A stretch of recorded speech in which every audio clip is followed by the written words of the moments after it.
Buenas noches. Los 10 principios de la economía. ¿Qué es la economía? El término economía proviene de la palabra griega onikon, que significa el que administra su hogar.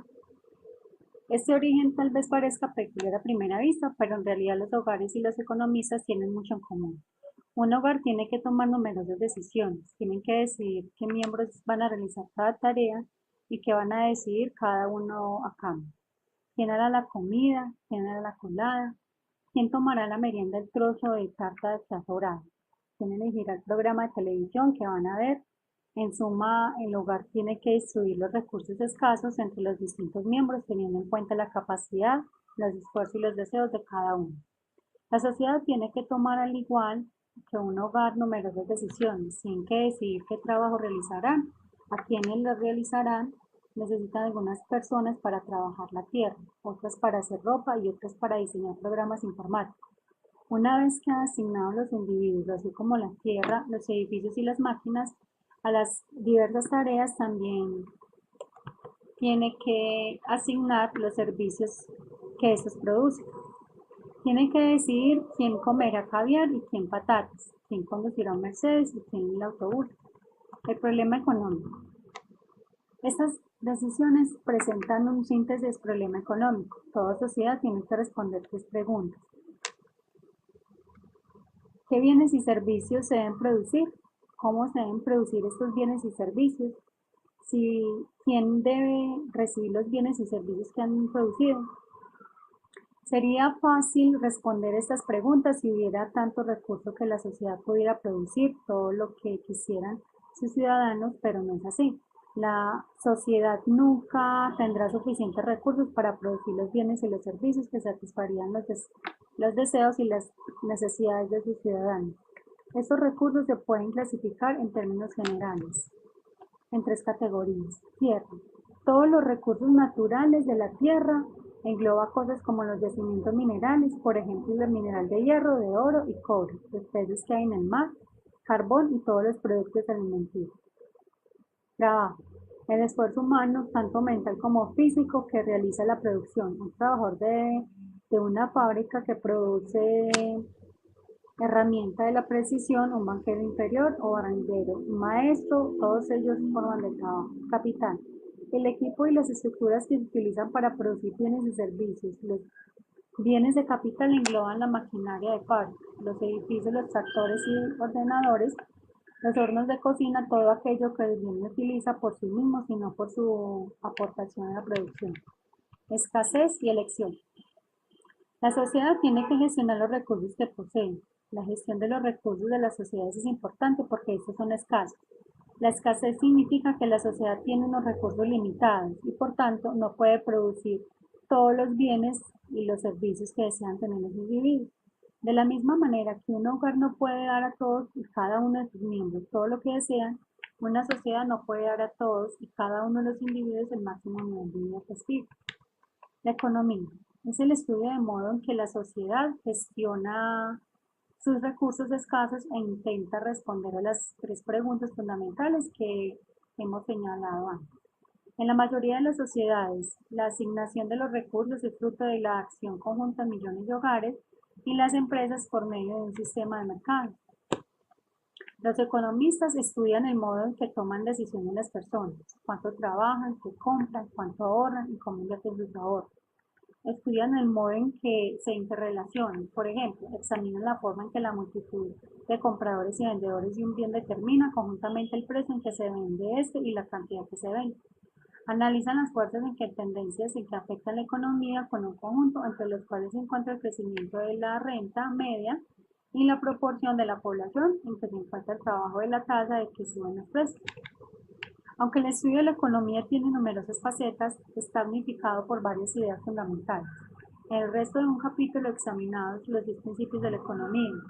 No se preocupe el lector si no comprende todos los principios y no parece totalmente conveniente.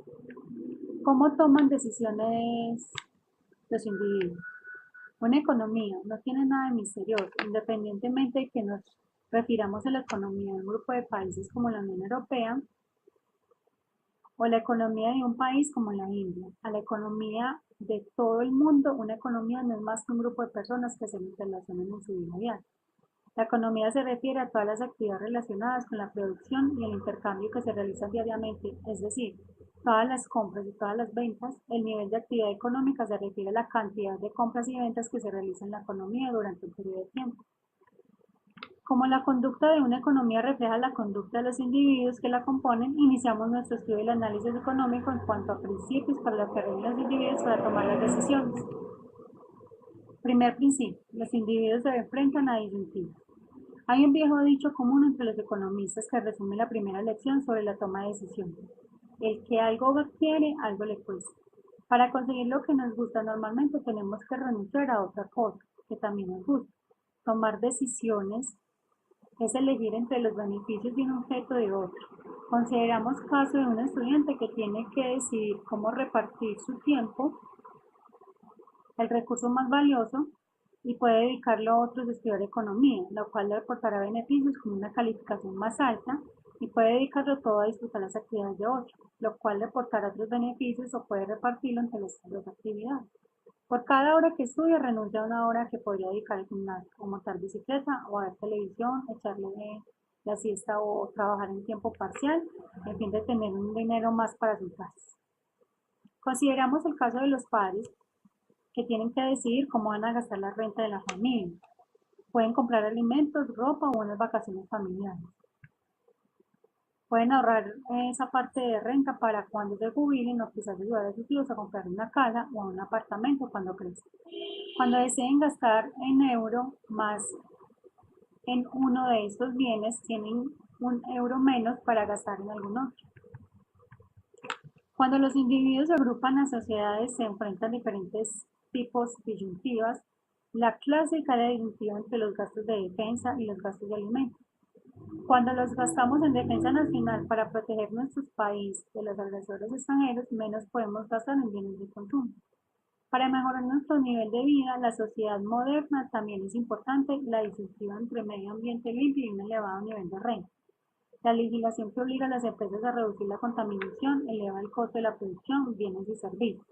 Al ser más altos los costos, están acaban obteniendo menos beneficios, pagando unos salarios más bajos, cobrando unos precios más altos a las tres cosas a la vez. Por tanto, aunque la legislación sobre la contaminación es beneficiosa porque consigue un medio ambiente más limpio, como consecuencia mejora la salud. También tiene un costo que reduce la renta de los propietarios y las empresas de sus trabajadores y sus clientes. La sociedad también se enfrenta a otra disyuntiva entre la eficiencia y la equidad. La eficiencia significa que la sociedad extrae lo máximo posible, dependiendo de cómo se defina eso, y sus recursos escasos. La equidad significa que los beneficios de esos recursos se están distribuyendo equitativamente entre los miembros de la sociedad. En otras palabras, la eficiencia se refiere al tamaño de la tarta económica y la equidad de modo en que se reparte esto. Estos dos objetivos entran a menudo en conflicto cuando se elabora una política económica.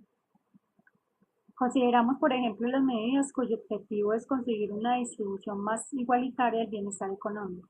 Algunas de ellas, como el sistema de seguridad o el seguro de desempleo, tratan de ayudar a los miembros de la sociedad más necesitados. Otras, como el impuesto sobre la renta, piden que los que tienen éxito económico contribuyan más a otros a financiar el gasto público, aunque estas medidas tienen un beneficio, ya que aumentan la equidad, también tienen un costo, puesto que reducen la eficiencia cuando el Estado distribuye la renta de los ricos en favor de los pobres. Reduce la redistribución por trabajo arduamente, por lo que los individuos trabajan menos y producen menos bienes y servicios. En otra palabra, cuando el Estado trata de partir la tarta en trozos más iguales, esta disminuye. El reconocimiento de que los individuos se enfrentan a disyuntivos no nos indica que por sí solas las decisiones tomarían o deberían tomar. Un estudiante no debe dejar de estudiar economía simplemente porque así tendría más tiempo para el ocio. La sociedad no debe dejar de proteger el medio ambiente simplemente porque la legislación que lo regula reduce nuestro nivel de vida material. Los pobres no deben dejarse de lado simplemente porque si se les ayuda se distorsiona los incentivos para trabajar. No obstante, es importante reconocer las disyuntivas que plantea la vida, ya que es probable que los individuos tomen buenas decisiones únicamente si se comprometen a qué opciones tienen. Segundo principio, el costo de una cosa es aquello a lo que se renuncia para conseguirlo. Como los individuos se enfrentan a disyuntivas para tomar decisiones, tienen que preparar los costos y los beneficios de las diferentes opciones posibles. Sin embargo, en muchos casos el coste de una opción no es tan evidente como parece a primera vista. Consideramos, por ejemplo, la decisión de estudiar o no en la universidad. El beneficio es el crecimiento intelectual y la mejora de oportunidades laborales durante toda la vida, pero ¿cuál es el costo? Para responder a esa pregunta, a lo mejor tenemos la tentación de sumar dinero que gastamos en las matrículas, libros, alojamiento y manutención. Sin embargo, este total no está representada realmente aquello a lo que renunciamos para estudiar un año en la universidad. El primer problema de esa respuesta es que incluye algunas cosas que no son realmente costos de estudiar en la universidad. Aunque una persona dejara de dedicarse exclusivamente a estudiar, tendría que dormir en algún sitio y tendría que comer. El alojamiento y la manutención solo forma parte de los costos de estudiar en la universidad. Así son más caros de la universidad. Podría ser menor el gasto de alquileres y alimentos que pagaría si viviera por su cuenta. El segundo problema de este cálculo de los costos se halla es que no tiene en cuenta el mayor costo de estudiar en la universidad. El tiempo. Cuando una persona dedica un año a asistir a clase, leer libros de texto, hacer trabajos de cursos, no puede dedicar ese tiempo a trabajar. Los salarios a los que renuncia para la mayoría de los estudiantes. El costo de la oportunidad. El costo de oportunidad de una cosa es aquello a lo que renunciamos para conseguirlo. Cuando tomamos una decisión como ir a la universidad, tenemos que ser conscientes de los costos de oportunidad que acompañan cada una de las opciones posibles. En realidad, normalmente lo son los jugadores universitarios de rugby, baloncesto o golf que pueden ganar mucho dinero si abandonan los estudios superiores y se dedican al deporte profesional. Son muy conscientes de que para ello el costo de la oportunidad de ir a la universidad es muy alto. No es sorprendente que a menudo lleguen conclusiones en que el beneficio no merece el costo. Tercer principio, las personas racionales piensan en términos marginales. En la vida, raras veces es fácil tomar decisiones y estas normalmente plantean problemas. A la hora de cenar no tenemos que elegir entre ayunar o comer lo más posible, sino entre tomar un trozo de pizza. Cuando se acercan las fechas de examen no tenemos que elegir entre no estudiar nada o estudiar 24 horas al día, sino entre dedicar una hora más y repasar los apuntes o a ver televisión. Los economistas realizan el término de cambios marginales para describir los pequeños ajustes racionales que se realizan en un plan que ya existía. Tenga presente, lector, que margen significa orden, por lo que los cambios marginales son los ajustes que realizamos en los bordes de los presentes. En muchas situaciones tomamos las mejores decisiones pensando que tenemos marginal. Supongamos, por ejemplo, que estamos considerando la posibilidad de estudiar un máster y una vez terminados los estudios de grado. Para tomar esta decisión tenemos que saber cuáles son los beneficios adicionales en un año, más de estudios, unos salarios más altos durante toda la vida y el mero placer de aprender. O los costos adicionales en los que incurriríamos, otro año más de tasas universitarias y otro año más de salarios que debemos de ganar. Los individuos y las empresas pueden tomar mejores decisiones pensando en los términos marginales. Una persona racional comprende una acción si y solo si el beneficio marginal de esa acción es mayor que el costo marginal. Cuarto principio. Los individuos responden a los incentivos. Como los individuos toman decisiones comparando los costos y los beneficios, su comportamiento puede cambiar cuando cambian los costos de los beneficios. Es decir, los individuos responden a los incentivos. Por ejemplo, cuando sube el precio de las manzanas, la gente decide comer más peras y menos manzanas. Por el costo de comprar manzanas es mayor. Al mismo tiempo, los cultivadores de manzanas deciden contratar más trabajadores y cosechar más manzanas, ya que el beneficio de vender manzanas también es mayor. Como veremos, el efecto que produce el precio con la conducta de los compradores y los vendedores en el mercado. En este caso, en el mercado de manzanas es crucial para comprender cómo funciona la economía.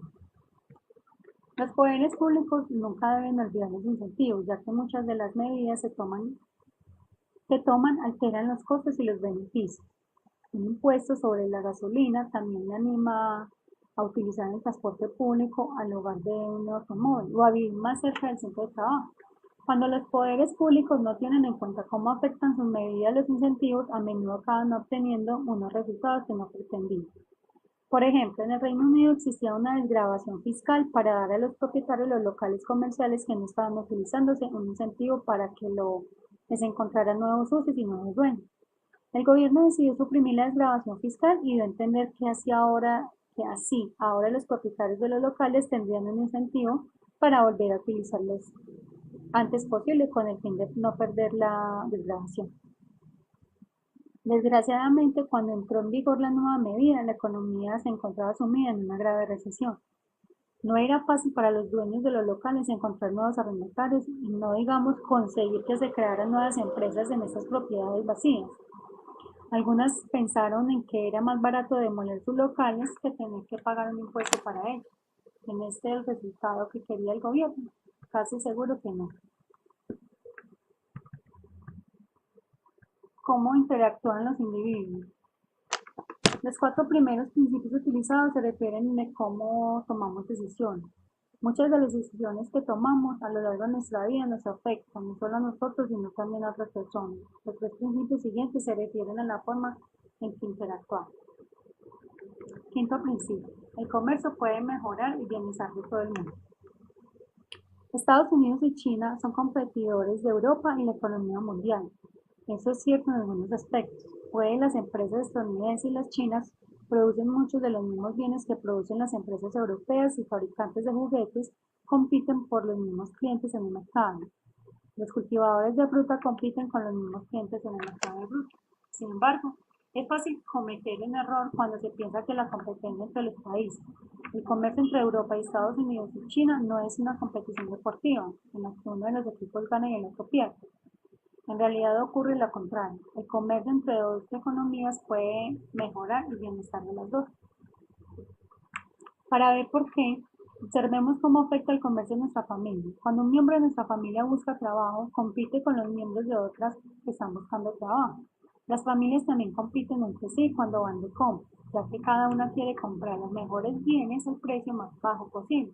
Por tanto, cada una de las familias de la economía compite por cierto sentido en todas las demás. A pesar de esta competencia, nuestra familia no mejoraría su bienestar si se aislara del resto. Si se aislara, tendría que cultivar sus propios alimentos, hacer su propia ropa y construir su propia casa. Es evidente que gana mucho más si se aprovecha la posibilidad de comerciar con otros. El comercio permite que cada persona especializa en las actividades que mejor realiza, ya sea cultivar campo, coser, construir viviendas. Comerciando con otras personas puede comprar una variedad mayor de bienes y de servicios con un costo más bajo. Los países, así como las familias, benefician las posibilidades de comerciar entre sí. El comercio permite a los países comercializarse, especializarse en lo que hacen mejor y se disfruta una variedad mayor de bienes y servicios. Los japoneses y los estadounidenses, así como los coreanos y los brasileños, son tanto socios de Europa y la economía mundial como competidores. Sexto principio. Los mercados normalmente constituyen un buen mecanismo para organizar la actividad económica. La caída del comunismo en la Unión Soviética y Europa Oriental durante la década de 1980 posiblemente sea el cambio más importante que ha ocurrido en el mundo en los últimos 50 años. Los países comunistas se basaban en la premisa de que los planificadores centrales del gobierno eran los que estaban en mejores condiciones para dividir la actividad económica y responder a las 3 preguntas fundamentales del problema económico. Estos planificadores decidían qué bienes y servicios se producían, qué cantidad se producían y quiénes lo producían y los consumían. La planificación central se basaba en la teoría de que el gobierno era el único que podía organizar la actividad económica de forma que promovía el bienestar económico del país en conjunto. Actualmente, la mayoría de los países que tenían una economía basada en un sistema de planificación central como Rusia, Polonia, Angola, Mozambique y la República Dominicana Democrática del Congo, ha abandonado este sistema y está tratando de desarrollar economías de mercado. Es una economía de mercado. Las decisiones de planificar central sustituidas por las decisiones de millones de empresas y hogares. Las empresas deciden quiénes contratan y qué producen los hogares. Deciden en qué empresas trabajan y qué compran su renta. Estas empresas y hogares interactúan en el mercado en los cuales los precios y interés persona orientan las decisiones. El éxito de la economía del mercado es desconcertante a primera vista. Al fin y al cabo, en una economía de mercado nadie tiene en cuenta el bienestar económico de la sociedad en su conjunto. En el libre mercado hay muchos compradores y vendedores de numerosos bienes y servicios. A todos les interesa principalmente su propio bienestar. Sin embargo, a pesar de que las decisiones se toman de una manera descentralizada, que las que toman buscan su propio provecho. Las economías de mercado han demostrado ser capaces de organizar con notable éxito la actividad económica, de una forma que promueve el bienestar económico general. Uno de nuestros objetivos es ese libro de comprender la magia de la mano invisible, de Adam Smith. Séptimo principio. El Estado puede mejorar a veces los resultados del mercado. Si la mano invisible del mercado es tan maravillosa, ¿por qué necesitamos al Estado? Una de las principales es que la mano invisible necesita al Estado para proteger. Los mercados solo funcionan si se hacen respetar los derechos de la propiedad. Un agricultor no cultivará nada si espera que le roben la cosecha, y un restaurante no servirá almuerzo si no tiene la seguridad que los clientes no irán a pagar.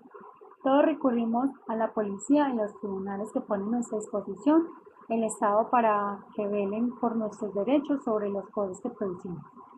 Hay, sin embargo, una otra respuesta a la pregunta de por qué necesitamos el Estado. Aunque los mercados normalmente constituyen un buen mecanismo para organizar la actividad económica, existen algunas importantes excepciones y hay dos grandes razones por las que el Estado debe intervenir en la economía. Para promover la eficiencia y la equidad, es decir, la mayoría de las medidas económicas tienen por objeto agrandar la carta económica y cambiar de manera en que se recauda. Aunque la mano invisible a menudo lleva a los mercados a asignar los recursos eficientemente, no siempre es así. Los economistas utilizan el término fallo del mercado para referirse a las situaciones en las que el mercado no asigna eficientemente los recursos por sí solo. Una de las causas posibles son los fallos del mercado. Son las externalidades, que son efectos que producen los actos de una persona en el bienestar de otra o un tercero, y la que no compensa por ello. Por ejemplo, casi con un costo externo en la contaminación. Otra de las causas posibles de los fallos de mercado es el poder de mercado, que se refiere a la capacidad de una persona o de una empresa o de un grupo de empresas para definir indebidamente los precios de mercado. Cuando hay un fallo de mercado, una política bien diseñada puede mejorar la eficiencia económica. La mano invisible también puede no garantizar la distribución equitativa de la prosperidad económica. Una de las tres preguntas a las que tiene que responder la sociedad es quién recibe lo que produce. Una economía de mercado retribuye a los individuos según la capacidad para producir cosas que otros están dispuestos a pagar. El mejor jugador de fútbol del mundo gana más que el mejor jugador de ajedrez. El mundo simplemente porque la gente está dispuesta a pagar por ver más partidos de fútbol que por ver una partida de ajedrez. Esa persona está recibiendo más de lo que produce como consecuencia de lo que gana. La mano invisible no garantiza a todo el mundo suficientes alimentos, una ropa decente y una asistencia sanitaria adecuada. Muchas de las medidas que se toman los poderes públicos, como el impuesto sobre la renta, es el sistema de seguridad social, pretenden conseguir una distribución más equitativa del bienestar económico. Decir que el Estado puede mejorar a veces el resultado del mercado no significa que siempre los mejore. Las medidas no son tomadas por ángeles, sino que son fruto de un proceso político que dista de ser perfecto. Algunas veces su único objetivo es recompensar a los que tienen poder político, otras son tomadas por otros gobernantes bien intencionados que no están totalmente informados. Uno de los objetivos del estudio de la economía es ayudar a quienes, cuando es justificable, la política del gobierno para promover la eficiencia, la equidad y igualdad. ¿Cómo funciona la economía en su conjunto? Hemos comenzado viendo cómo toman decisiones los individuos y a continuación hemos visto cómo interactúan. Todas esas decisiones e interacciones constituyen la economía. Los tres últimos principios de los 10 refieren al funcionamiento de la economía en conjunto. La microeconomía y la macroeconomía. La economía se estudia en diferentes niveles.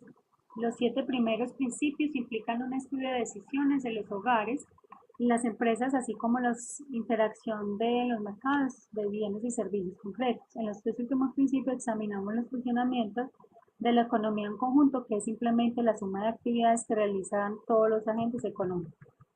Desde la década de los 30 aproximadamente, el campo de la economía ha dividido tradicionalmente en los grandes subcampos.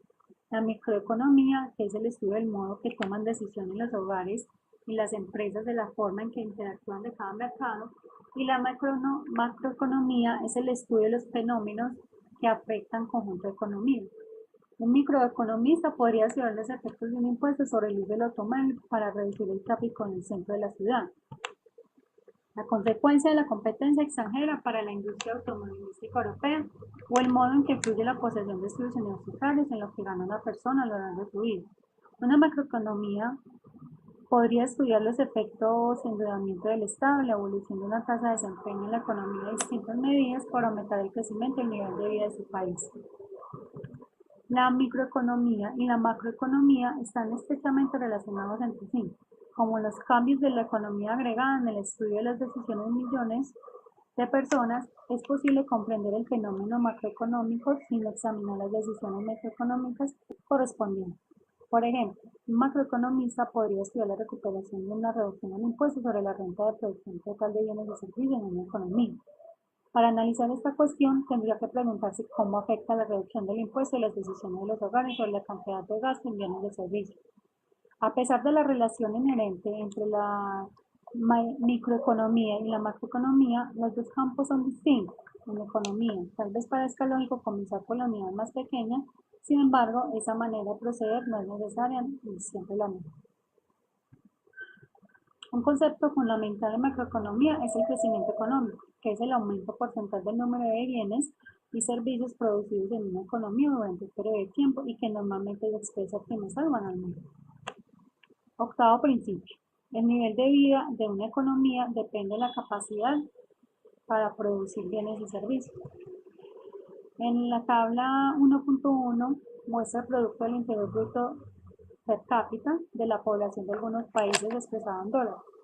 Está claro que en muchas de las economías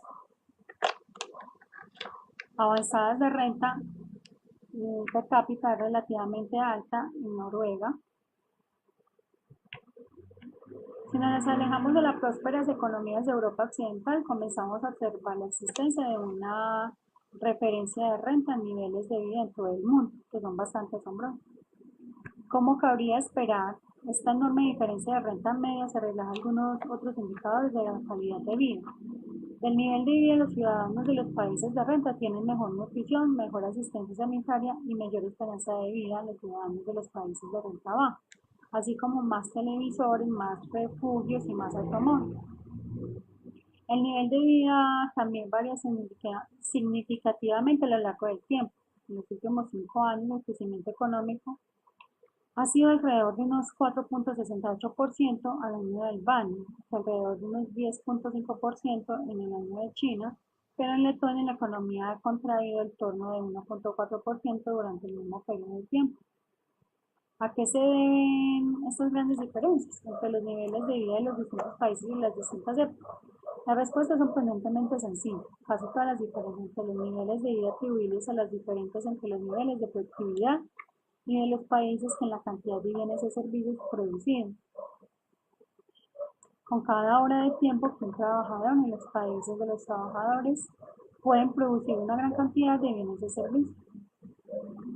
La relación de la productividad y los niveles de vida también tienen profundas consecuencias para la política económica. Cuando nos preguntamos cómo afectará la medida, cualquier política económica, cuando nos preguntamos cómo afectará nuestra capacidad para producir bienes y servicios, para elevar los niveles de vida de responsables de la política económica, tienen que incrementar la productividad asegurándose de que los trabajadores poseen un buen nivel de estudio, disponen de herramientas necesarias para producir bienes y servicios y tienen acceso a la mejor tecnología existente. Noveno principio, los precios suben cuando el gobierno imprime demasiado dinero.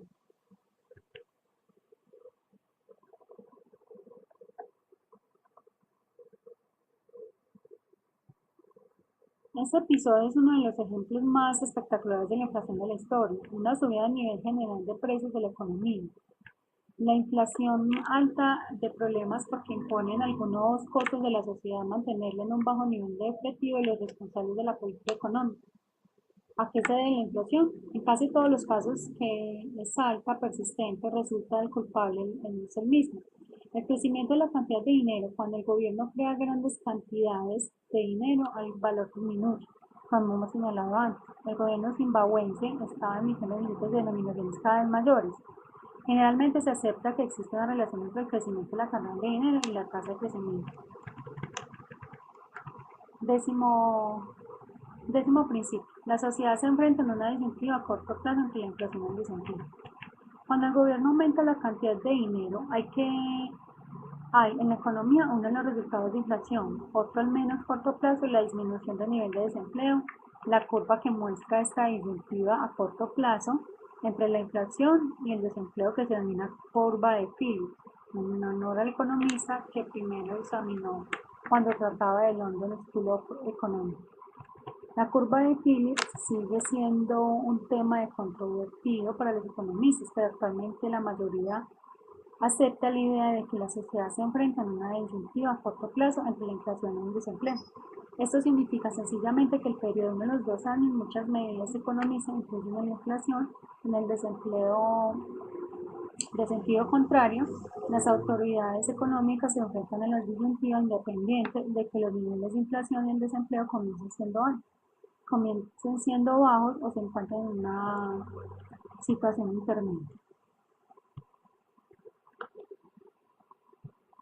Los responsables de la política económica pueden explorar esta disyuntiva a corto plazo entre la inflación y el desempleo, utilizando los diversos instrumentos, alterando la cantidad que gasta el Estado, la cantidad que recauda en los impuestos y el desempleo que experimenta la economía. Como estos instrumentos de la política monetaria y fiscal puedan ser muy poderosos al modo que se deban utilizar para controlar la economía en caso de que se deban utilizar un efecto más continuo.